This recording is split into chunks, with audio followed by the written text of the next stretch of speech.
یہ اندازہ ہے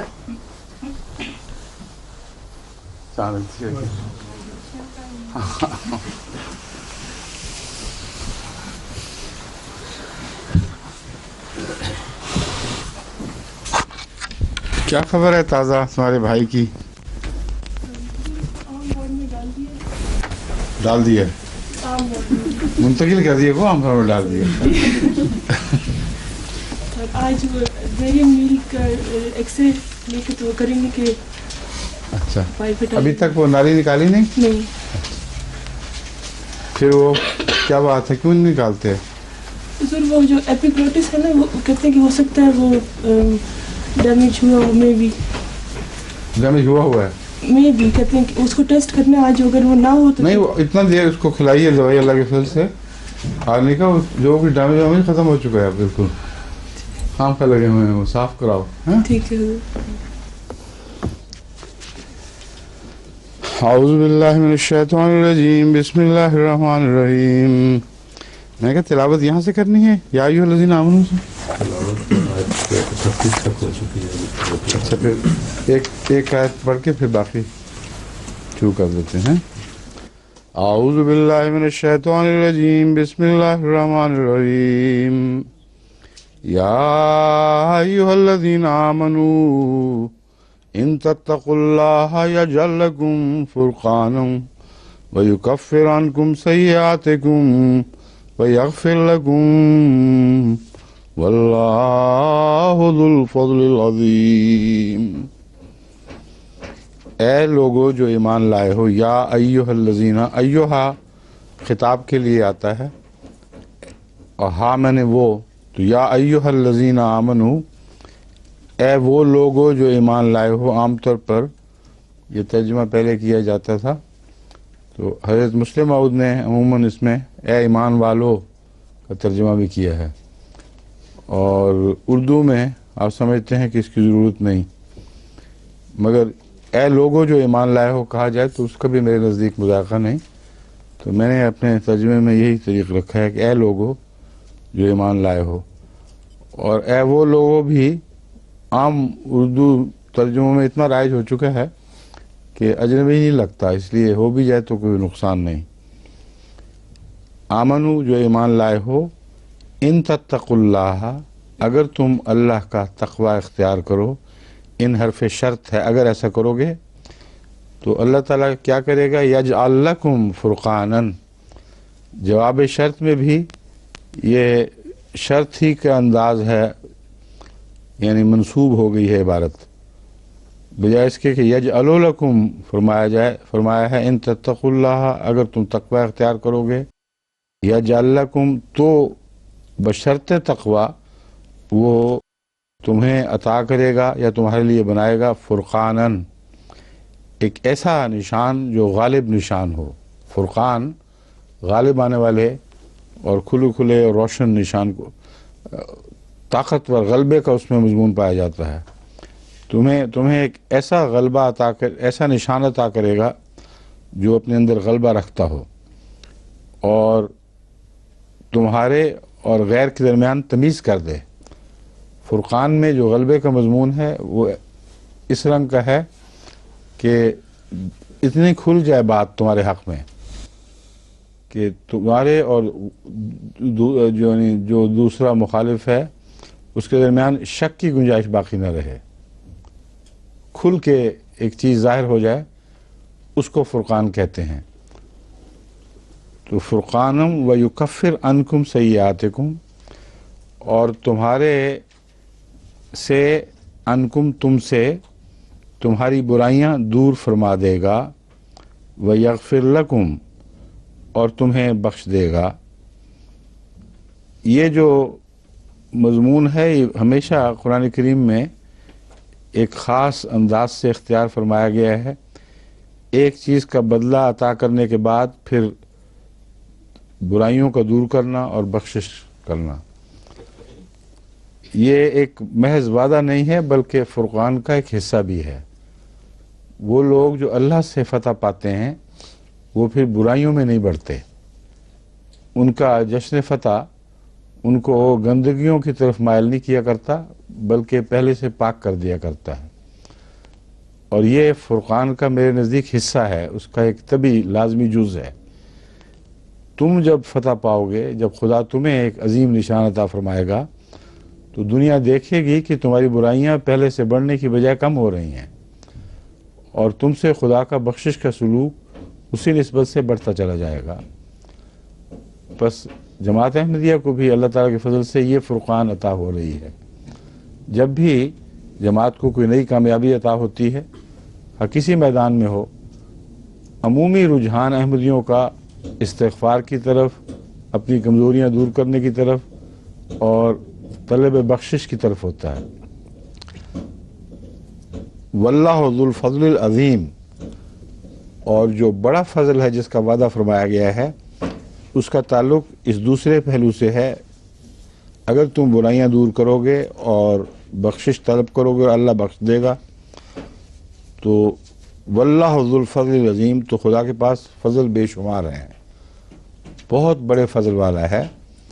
اور صرف ایک کامیابی پر خوش ہو کے نہیں بیٹھ رہنا، بہت وسعتیں ہیں خدا کے فضل میں. عظمت اور وسعت یہاں اکٹھے معنی رکھتے ہیں، ایک ہی جیسے. اس لیے مزید کی طلب میں لگے رہنا، برائیوں کو دور کرنے کی طرف توجہ کرنا، اور خدا وعدہ کرتا ہے کہ وہ تمہیں ایسے برائیاں دور کرنے کی توفیق بخشے گا.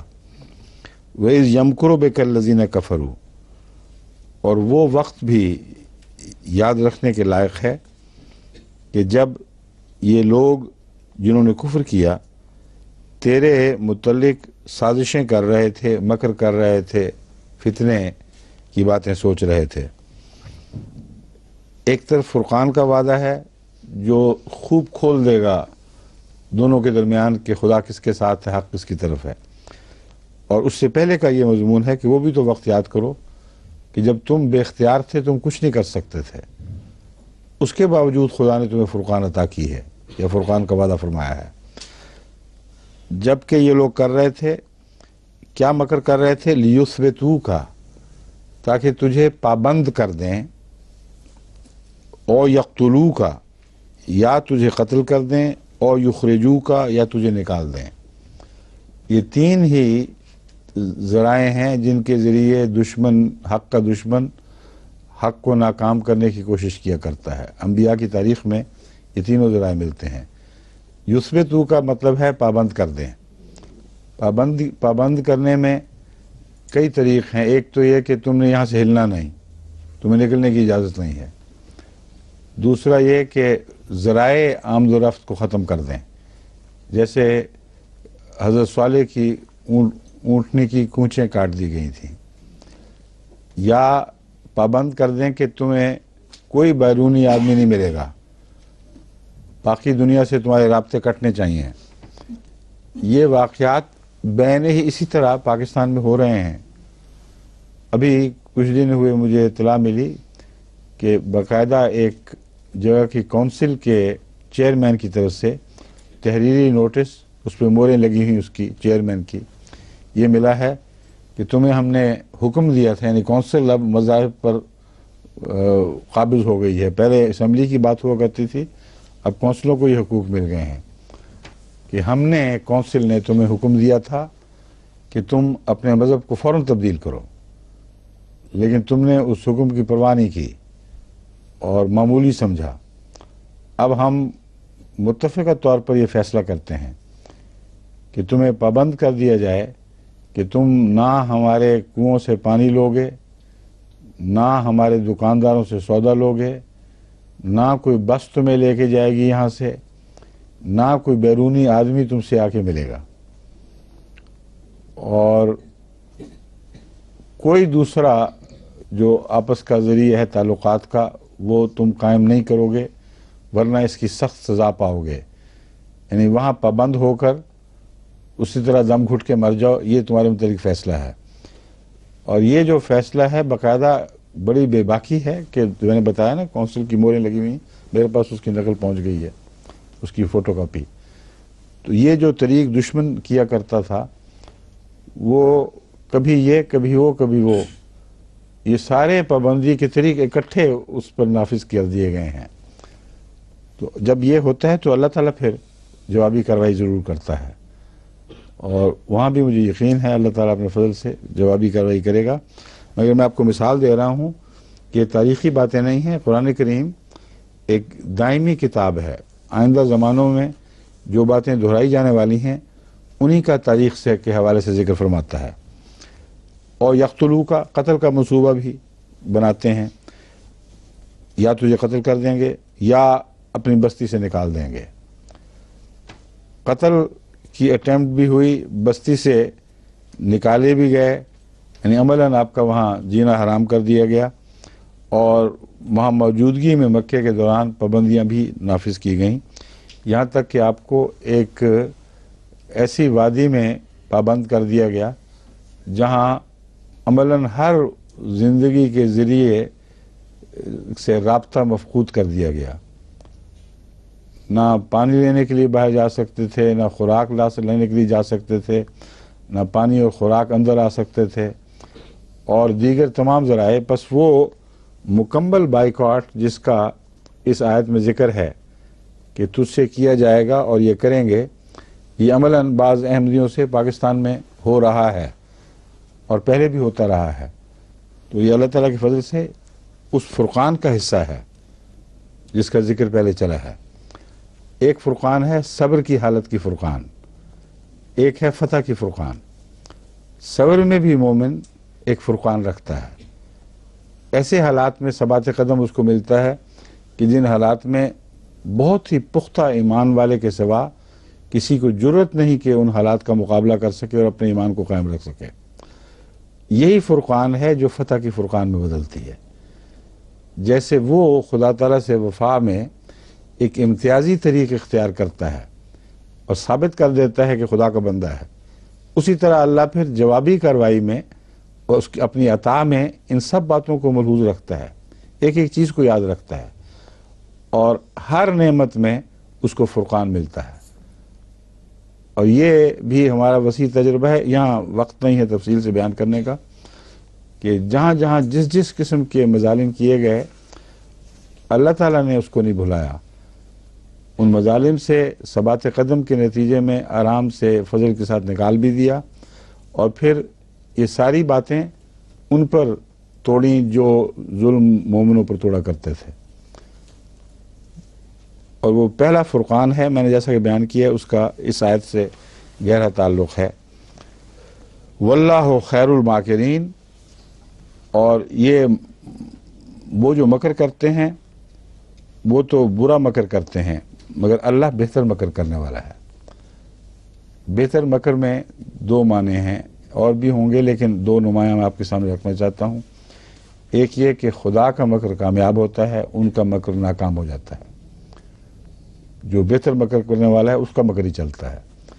دوسرا، خدا کے مکر میں کوئی جھوٹ، کوئی فساد، کوئی ظلم شامل نہیں ہوتا، جبکہ ان کا مکر کلیتاً جھوٹ، فساد، ظلم، ناحق جبر کرنے سے تعلق رکھتا ہے۔ وَإِذَا تُتْلَى عَلَيْهِمْ آيَاتُنَا قَالُوا قَدْ سَمِعْنَا لَوْ نَشَاءُ لَقُلْنَا مِثْلَ هَذَا، جب ان پر ہماری آیات پڑھ کر سنائی جاتی ہیں کہتے ہیں ہاں ہم نے سن لیا ہے، لَوْ نَشَاءُ لَقُلْنَا مِثْلَ هَذَا، اگر ہم چاہیں تو ہم بھی ایسا ہی بنا سکتے ہیں۔ ان ھذا الا اساطیر الاولین، یہ تو پرانے لوگوں کے قصے کہانیاں ہیں جو ہم پر پڑھی جا رہی ہیں۔ وَإِذْ قَالُوا اللَّهُمَّ ان کا، اور یہ جو بنا سکتے ہیں کہ دعویٰ ہے، یہ بعض لوگوں نے کر کے بھی دکھایا، اور اس میں ان کے مختلف جو بنائے ہوئے وحی کے نمونے ہیں، آج تک تاریخ میں محفوظ ملتے ہیں۔ ایسے لغو، ایسے بےہودہ اور ایسے جاہلانہ ہیں کہ ان کو پڑھتے ہوئے کوئی معمولی عقل کا آدمی بھی اسے خدا کا کلام نہیں سمجھ سکتا، نہ ان میں ربط ہے، نہ مضامین کی گہرائی ہے، صرف تک بندیاں جوڑی ہوئی ہیں۔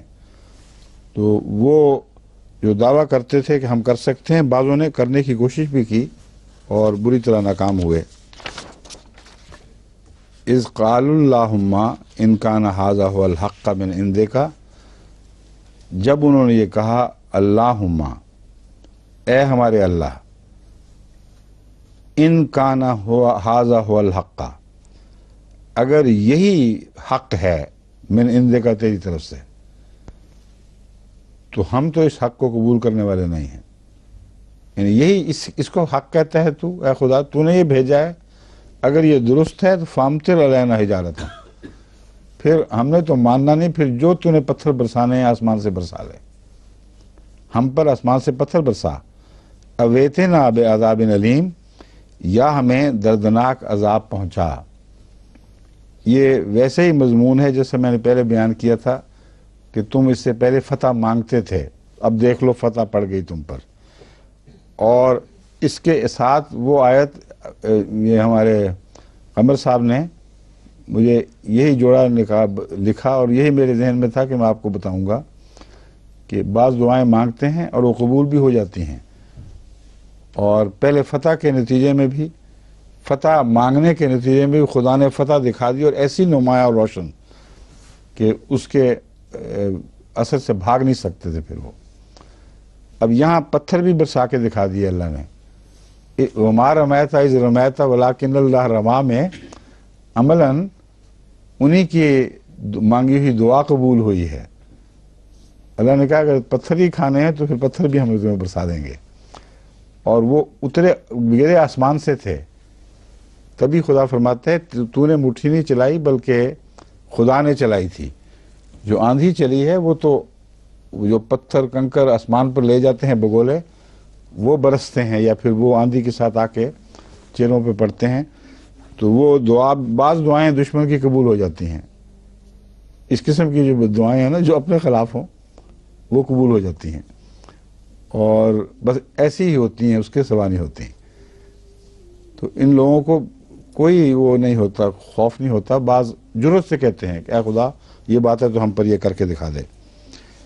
وما لہم، اب جہاں تک وما کان اللہ لیعذبہم وانت فیہم، اس قسم کی دعاؤں کی قبول نہیں ہوگی جس کے نتیجے میں تو اور مومن بھی تکلیف اٹھائیں. ان کے ذہن میں یہ تھا کہ آسمان سے پتھروں کی بارش ہو. وہ پتھروں کی بارش اس رنگ میں ہوتی تو پھر اہل مکہ سب پر پڑتی یا اہل مدینہ پر پڑتی، اور اس میں رسول اللہ صلی اللہ علیہ وسلم بھی تھے اور صحابہ بھی تھے. تو اللہ فرماتا ہے کہ خدا اس قسم کا عذاب نہیں دیا کرتا ان کی بے باکی کے نتیجے میں، کہ لیعذبہم وانت فیہم، کہ عذاب نازل ہو اور تو ان میں موجود ہو. وما کان اللہ معذبہم وہم یستغفرون، اور اسی طرح جب تک وہ استغفار کرنے والے ہیں اس وقت تک اللہ تعالیٰ ان کو عذاب نہیں دیا کرتا یا نہیں دے گا. اللہ ایسا نہیں جو انہیں عذاب دے. حضرت صلی اللہ علیہ وآلہ وسلم کا وجود اپنی ذات میں عذابوں کے خلاف ایک تعویذ تھا، ایک ایسی پناہ تھی جس کے ہوتے ہوئے وہاں عذاب نازل ہو نہیں سکتے تھے. اس لیے جب تک حضرت صلی اللہ علیہ وسلم کسی بستی میں تھے اس وقت تک اس بستی کو ایسے عذاب سے محفوظ رکھا گیا جس سے محمد رسول اللہ صلی اللہ علیہ وسلم یا آپ کے صحابہ تکلیف اٹھاتے. اور استغفار والا مضمون بھی ہے جو یہ بتا رہا ہے کہ ان لوگوں میں تمام کے تمام حقیقتاً مہر زدہ نہیں ہیں، ان میں ایسے بھی ہیں جن کی بخشش کے سامان ہوں گے. اور رسول اللہ صلی اللہ علیہ وسلم کی برکت کے علاوہ ان لوگوں کا بھی لحاظ ہے جن کے دل میں خوف پیدا ہو رہا ہے، وہ استغفار کی طرف مائل ہو رہے ہیں، اور ان کا بچ جانا بہتر ہے. کیونکہ اگر ان کو اس حالت میں جب کہ وہ خدا تعالیٰ کا عذاب سہیڑ رہے ہیں خود اپنی زبانوں سے، اس حالت میں مار دیا جائے تو ان میں سے وہ جو مستقبل میں مومن بننے والے ہیں وہ بھی ہلاک ہو جائیں گے. یہ مضمون ہے جو یہاں بیان ہوا ہے، اور اس کا تعلق حضرت نوح کی قوم سے بھی ہے. نوح کی قوم کو تمام تر ہلاک کیا گیا اس یقین کے نتیجے میں جو خدا نے حضرت نوح کو خود بتایا کہ یہ اب کفار ہی پیدا کریں گے اور ملحد اور بدکار لوگ ہی پیدا کریں گے، ان میں اب نیکی کا بیج مر چکا ہے، اس لیے ان کے رکھنے کا کوئی مقصد نہیں رہا. لیکن یونس کی قوم کو ہلاک نہیں کیا. کیونکہ ان میں استغفار کا مادہ موجود تھا جس نے مستقبل میں ظاہر ہو جانا تھا. تو بہت سی باتیں ایسی ہیں جس کا انسان کو بھید نہیں ہوتا. لوگ جلدی کرتے ہیں کہ یہ قوم اتنی بڑھ گئی ہے، ان کو عذاب کیوں نہیں ملتا. یہ اس سے بھی استغفار کرنا چاہیے، کیونکہ یہ فیصلے خدا کے ہاتھ میں ہیں اور اس کے عالم الغیب ہونے سے تعلق رکھتے ہیں. پاکستان میں بھی بعض لوگ جلدی سے خط لکھ دیتے ہیں، ان کو میں سمجھاتا ہوں کہ ایسی حرکت نہ کرو. ان ظالموں کے لیے بد دعا مانگو اس شرط کے ساتھ کہ جو ظالم دوسری قوم کی ہلاکت کا موجب بن رہے ہیں، اس شرط کے ساتھ کہ اگر خدا کے نزدیک انہوں نے توبہ کرنے کی توفیق پانی ہی نہیں تو پھر جیسا کہ نوح کو اجازت دی گئی تھی کہ ان پر بد دعا کرے، اسی اصول کے تابع ہم بد دعا کرتے ہیں مگر مشروط. مگر قوم کے لیے بد دعا کرنا جائز نہیں. یہ دعا کرنی چاہیے کہ جس طرح پہلے بھی صاف انکار کرنے کے باوجود انہی میں سے استغفار والے پیدا ہو گئے تھے، اسی طرح ان لوگوں ان منکرین میں سے استغفار والے لوگ پیدا کر دے. اور عذاب کا ٹالنا ممکن ہے اس وجہ سے بھی ہو، اور یہ خوشائند بات اس میں مضمر ہو کہ اس قوم سے ابھی خیر کی توقع ہے.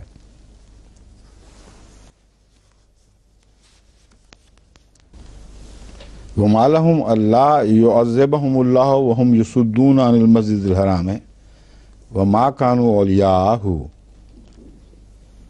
کیا ہو گیا ہے اللہ کو، یعنی لفظ محاورہ اسی طرح کا استعمال ہوا ہے جیسے میں کہہ رہا ہوں. ان کو لوگوں کو کیا ہو گیا، ان لوگوں کو کیا ہو گیا ہے، اللہ يعذبهم اللہ. بات تو یہ ہے ما لہم کہا گیا، مگر معنی اس کا ہی بنتا ہے جو میں نے کیا ہے کہ آخر ان میں کون سی خاص بات ہے جو اللہ ان کو عذاب نہیں دیتا. ما لہم اللہ يعذبهم، دوسرے لفظوں میں خدا کو کیا ہو گیا کہ ان کو عذاب نہیں دیتا. تو یہ دونوں باتیں اس طریق سے کی جا سکتی ہیں اور اس طریق سے بھی کی جا سکتی ہیں. وَمَا لَهُمْ، آخر یہ ہیں کیا چیز، ان میں کیا خوبی ہے، کیا بات خاص ہے. اللہ يعذبهم اللہ، اللہ ان کو عذاب نہیں دیتا. وَهُمْ يَصُدُّونَ عَنِ الْمَسْجِدِ الْحَرَامِ، باوجود اس کے کہ وہ مسجد حرام سے روک رہے ہیں. وَمَا كَانُوا أَوْلِيَاءَهُ، باوجود اس کے کہ وہ اس کے مالک نہیں ہیں، اس کے سرپرست نہیں ہیں، یا اس کی نگرانی کے اہل نہیں ہیں. یہ اختیارات ان کو نہیں ہیں روکنے کے. ولی کو روکنے کے اختیار ہوا کرتے ہیں، اور ان کو خدا نے یہ اختیار نہیں دیا سوائے بعض حالتوں کے جو حالت ان کے اوپر اپنی تھی، یعنی شرک. مشرک شرک کرتے ہوئے مسجد حرام میں داخل نہیں ہو سکتا، شرک کی رسوم لے کر مسجد حرام میں نہیں جا سکتا. اور والی وہ بنے بیٹھے تھے جو خود مشرک تھے، اس لیے ان کو اگر اختیار تھا تو اپنے آپ کو روکنے کا تھا، وہ جو مشرک نہ ہو ان کو روکنے کا کوئی حق نہیں تھا. اس کے باوجود وہ روک رہے تھے، اور یہ سوال اٹھایا گیا ہے کہ پھر کیا بات تھی ان میں کہ خدا تعالیٰ ان کو عذاب نہیں دے رہا. ان اولیاءہ،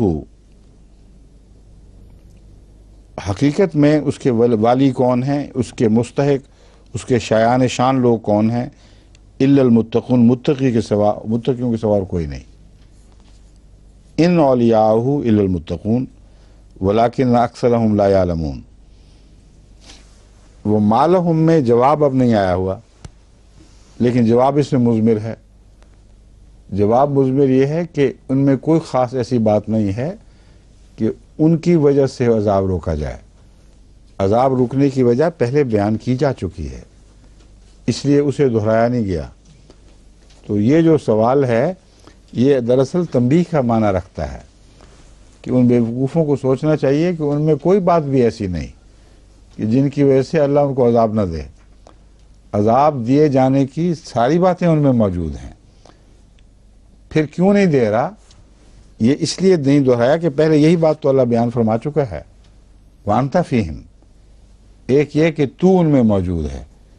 نمبر دو یہ کہ انہی میں سے استغفار کرنے والے پیدا ہوں گے، اور ان کی خاطر جو بدنصیبی سے انکار کی حالت میں مرنے والے ہیں ان کو بھی دنیا کے عذاب سے بچا لیا جاتا ہے۔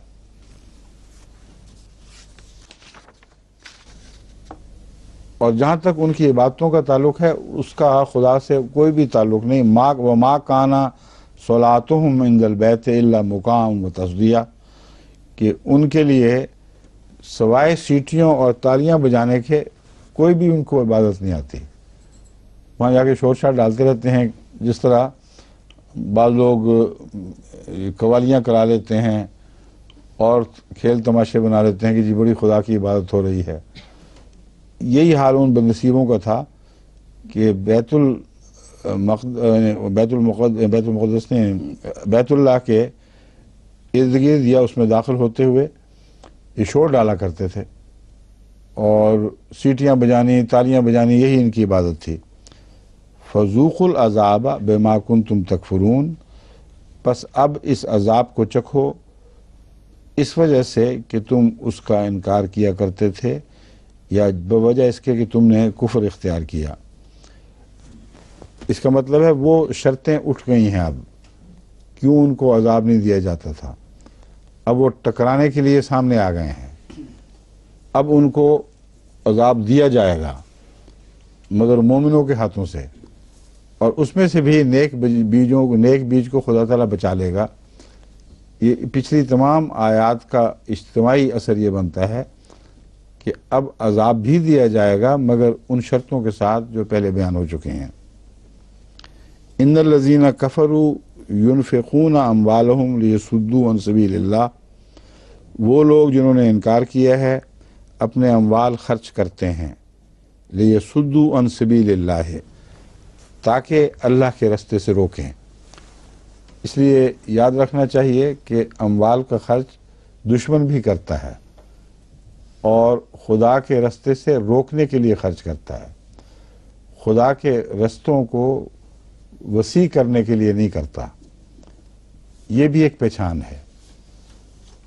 ہم جو خدا کی راہ میں خرچ کرتے ہیں وہ کسی کو کسی جگہ سے روکنے کے لیے نہیں کرتے، بلکہ سب کو، تمام بنی نوع انسان کو خدا کی طرف بلانے کے لیے کرتے ہیں۔ ان کو تمام بنی نوع انسان کو ہدایت کی طرف بلانے میں کوئی دلچسپی نہیں جو ہمارے مقابل پہ خرچ کرتے ہیں، بلکہ اعلان یہ کرتے ہیں کہ اس رستے سے روکنے کے لیے ہم خرچ کریں گے، اور اس رستے سے روکنے کے لیے ہمیں پیسے دو، ہم ان کی ہر راہ پر بیٹھیں گے، ہم ان کا ہر راہ پہ تعقب کریں گے۔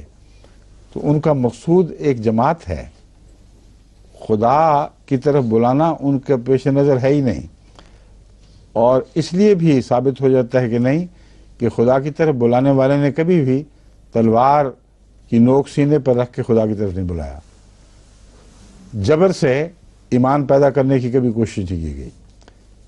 جو جبر سے ایمان پیدا کرتے ہیں یعنی کوشش کرتے ہیں وہ ہمیشہ خدا کے دشمن ہوتے ہیں۔ تمام انبیاء کی تاریخ اس بات پر گواہ موجود ہے۔ تو یہ بھی ایک فرقان کا حصہ ہے کہ ان کے اندر یہ علامت پائی جاتی ہے۔ خرچ تو وہ بھی کرتے ہیں، وہ یہ کہہ سکتے ہیں کہ دیکھو تم بھی کرتے ہو، ہم بھی کرتے ہیں، ہمارا بھی خرچ خدا کے لیے، تمہارا بھی، مگر فرمایا یہ نہیں ہے، ان کا خرچ وقف ہے لیصدوا عن سبیل اللہ، ایک رستے سے روکنے کے لیے ہے۔ اس رستے سے رک جاؤ تو پھر جو چاہو کرتے پھرو، خدا کے دین کا حلیہ بگاڑ دو، میں کوئی دلچسپی اس بات میں نہیں رہے گی۔ بس یہ رستے سے روکنے کی خاطر خرچ اخراجات کو وقف کر دینا، یہ خاص علامت ہے جھوٹوں کی، جن کے خلاف اللہ تعالیٰ مومنوں کو فرقان عطا کرتا ہے۔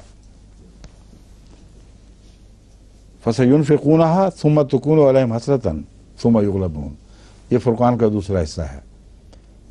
ایک تو یہ کہ ان کے جو خرچ کی طرز اور اس کے مقاصد خود اس خرچ کو گندا ہونے کو ثابت کر دیتے ہیں، بے مقصد ہونے کو ثابت کر دیتے ہیں۔ دوسرا یہ کہ ان کا خرچ کامیاب نہیں ہوتا، کبھی جتنا خرچ کرتے ہیں ناکام ہوتے چلے جاتے ہیں اور ان کی حسرتیں بڑھتی چلی جاتی ہیں۔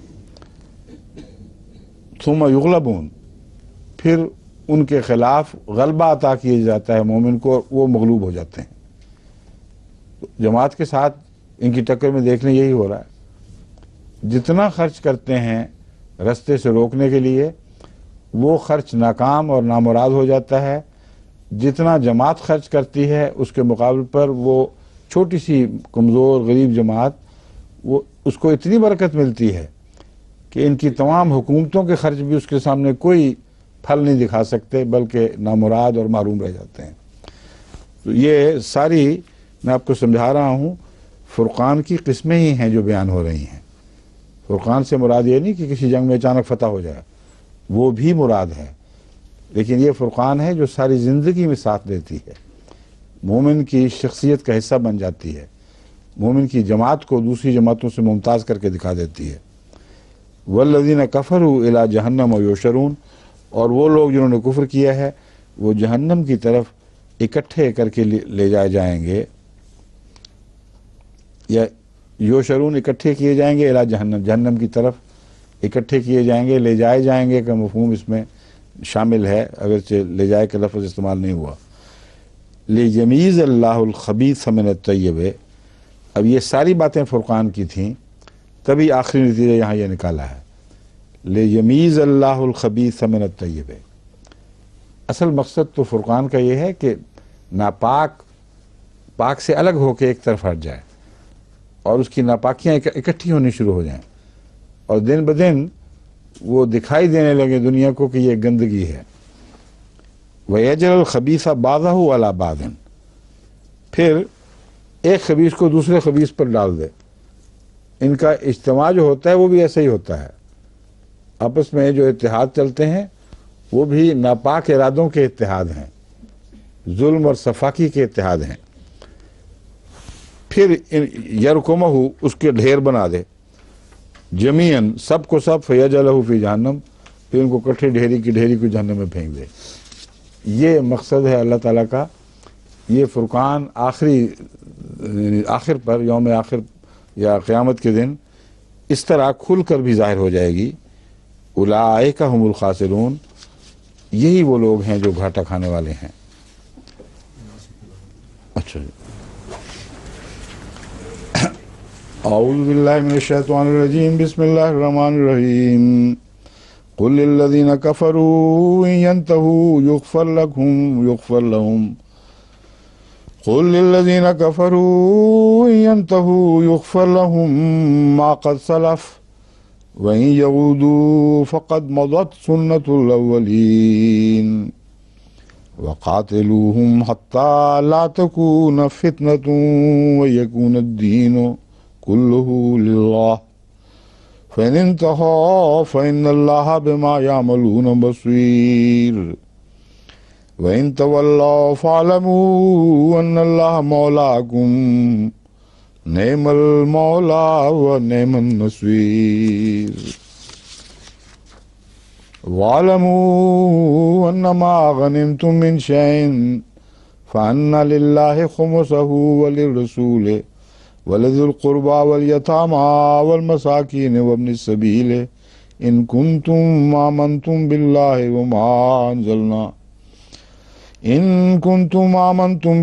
وما أنزلنا على عبدنا يوم الفرقان يوم التقى الجمعان والله على كل شيء قدير إذ أنتم بالعدوة الدنيا وهم بالعدوة القصوى والركب أسفل منكم ولو تواعدتم لاختلفتم في الميعاد ولكن ليقضي الله أمرا كان